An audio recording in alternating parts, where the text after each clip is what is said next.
We rolling? We rolling, folks. What's up, YouTube? It's Gustavo Uribe here. Welcome to my channel. This is a thought rant. I'm just gonna spew it all out there. You know what I'm saying? And if you like the video or don't like it, that's all good. The point is of this video is just I was thinking about this Andrew Yang and his universal income plan, and I was like, man, you know what? I just kept thinking about it and thinking about it. I'm like, man, it doesn't smell right to me, guys. It doesn't smell right, and I hate to be the bearer of bad news. You know what I'm saying? But the problem is what I'm seeing on the internet is a lot of people are getting on the Yang train, or the Yang gang, whatever the hell it's called, and I just feel like it's like another Obama coming. You know what I'm saying? And I know that a lot of people are into this universal basic income plan, like about $1,000 a month. The government's gonna send you a check, and you could opt out if you want to. But there's just some things that he's saying that I just don't agree with. And here's some thoughts. I did some little bit of research on it. I'm not a scientist, whatever. So you can always look it up for yourself. And there's links in the description of things that I picked up. Um, okay, so I've got my talking points right here, just so I can stay on track. But basically, here's the thing. He's saying universal uh, income is $1,000 a month, but he does not specifically say that it's gonna replace Social Security, welfare, or anything like that. He doesn't specifically say that. He alludes to it that we could save money if we replace it, but he does not technically say that. He does not technically say, you know what, I'm gonna get rid of welfare. I'm gonna get rid of Social Security. I'm gonna get rid of disability, and just everybody gets $1,000. He doesn't technically say that, folks. Unless you can find it on YouTube and let me know in the comments. He does not technically say that, so we don't really know if what he's is it's a $1,000 and all these other social programs, or replacing it. If you can find it, let me know. But if it's not replacing all these other programs, then we're not saving money like he says we would, right? So I'm just like a little bit skeptical right there. Okay, what's the next one? Uh, and this is the big crux of the thing. How are we gonna fund this? Because you can't just give $1,000 free, right? There's no such thing as free lunch. How is he gonna fund that shit? So what he says is he proposes a national VAT tax. Okay, so what that means is that hold on, time out, guys, hold on. So what that is a value added tax, which is basically a fancy sales tax. So instead of for every transaction you have to pay a percentage of that sale to the state. What he's saying is he wants a national uh, value added tax, and the way that works is, like I said, if I buy a T-shirt, and let's say in California it's 7.75 or whatever sales tax. I buy that T-shirt and there's a sales tax on my receipt that shows me the tax, right? But what that is basically like, if you're a T-shirt company and you buy the cotton, then you gotta pay a tax on that, and then when I sell that cotton to a T-shirt maker, then the T-shirt maker is gonna have to spend the tax on that, and then the T-shirt maker is gonna sell that to the retail store, and then they're gonna give a tax on that, and so it's like on every step of the supply chain or the manufacturing chain, there is a tax. Um, and the argument is that basically it's a way for the government to get their greedy little hands on more of your money, right? So what he's saying is like, oh yeah, that means like Amazon won't get off the hook, so we could tax their ass and blah blah blah. It's like exactly what he says. So Amazon get off the hook because companies, they don't want to pay taxes. Nobody wants to pay taxes, so we're always dodging. We're always dodging. But if you look at the counter arguments, when he's like, oh yeah, everybody else uses that shit and everybody else in the world, there's still tax fraud on that. There's still tax fraud. They call it the carousel. So they'll write fake invoices to try to not have to pay that tax. If you look it up, that's what they say. So the problem with that value added tax is it's a national tax. It's a national tax. That means if you go to a state that doesn't have sales tax, oh well, because there's a national value added tax.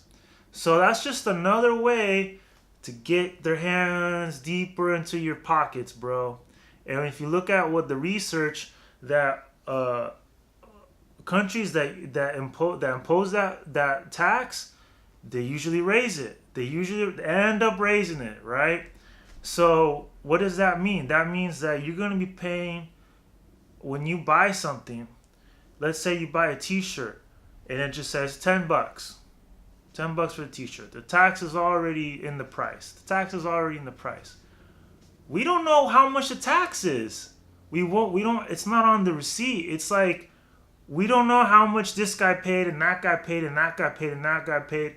We don't know that as the end result.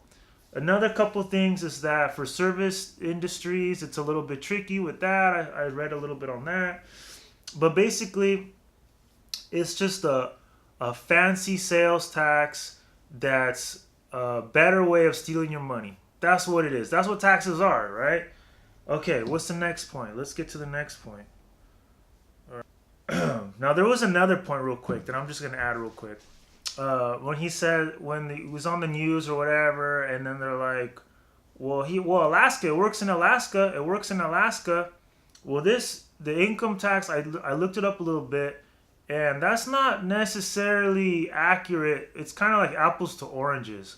What he's describing in Alaska that works, that is what they're doing over there is they take the money earned from the leasing of the land to oil companies, and they put that and the government invests that shit in the stock market, and then the monies that they collect, a fraction of that goes towards the people in Alaska, and they get something like $1,000 a year. All right, that's what it is. So, I mean, that's what that is. That's not $1,000 a month like he's saying. It's something that's a whole different shebang. Because what he's talking about, this national tax, that's a very different way to pay for something than like leasing land and putting it in the stock market. That's a completely different transaction. If it was the same, it was like, okay, I'm going to take all this tax money and then I'm going to invest it in the stock market. Oh, by the way, these companies that I'm investing in, I'm taxing their ass. Does that make sense? I don't know. I don't think it does. Like, okay, I had to throw that one in there. Okay. So what else did I say? Okay, so a couple points is that this is what's really going to happen. Let's say first of all, this law needs to pass through Congress, right? If it were to happen. Let's say it does happen. Let's say, everybody's on the Yang train and then he gets voted in and then, they implement this plan, right? What's going to happen, all right? This is what's going to happen in my prediction, my Nostradamus prediction, is that we're going to get hidden taxed. We're going to get hidden tax with this tax that he's talking about. We're going to get hidden tax. And the companies that are making money are going to have to pay more taxes, right? So that cost, that rate, because they're going to pass the cost to us, right? The consumers. We're going to have to pay for that. and then that means that they're, that's gonna affect their profits and shit, right? As a company, it's like, oh fuck, we gotta pay more of these taxes, goddamn. So what does that mean? That means it's gonna be, just think about it this way, like, companies leave the states so they can avoid paying taxes, right? What Trump is saying is like, look, let's lower the corporate tax so they could come back to this country and they could, keep it in house. Let's make it business a good deal for them to keep it in house so they don't have to keep doing all this tax loop shit.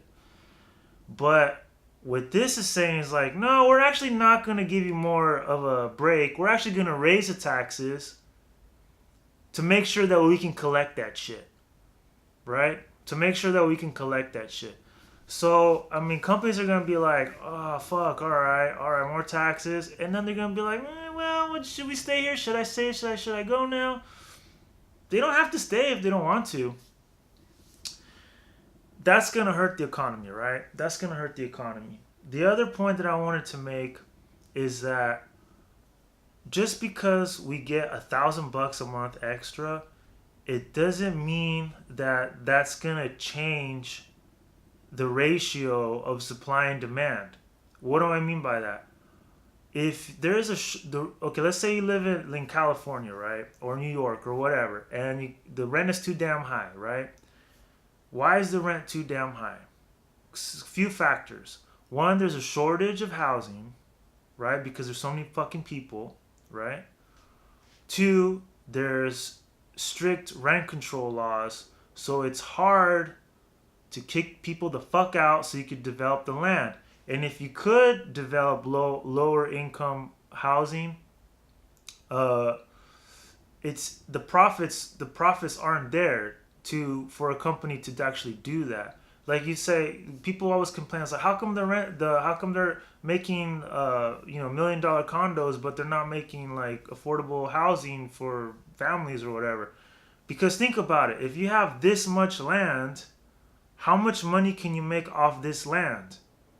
Should I build a fuckload of luxury condos, or should I build small little houses, right? Because if I were to do small little houses, the cost is actually going to be higher because there's more of a demand, right? So it's like, you have to think about these kinds of things. If it was affordable to do cheaper housing, then they would do it. They would have already done it.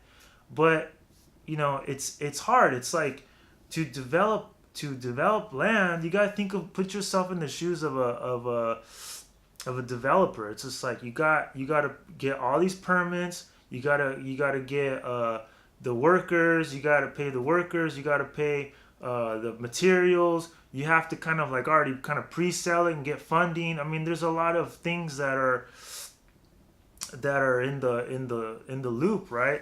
And I'm not a developer, I'm not an expert, but this is what I'm seeing, from the research that I've seen. You know what I'm saying? And you can correct me if I'm wrong, but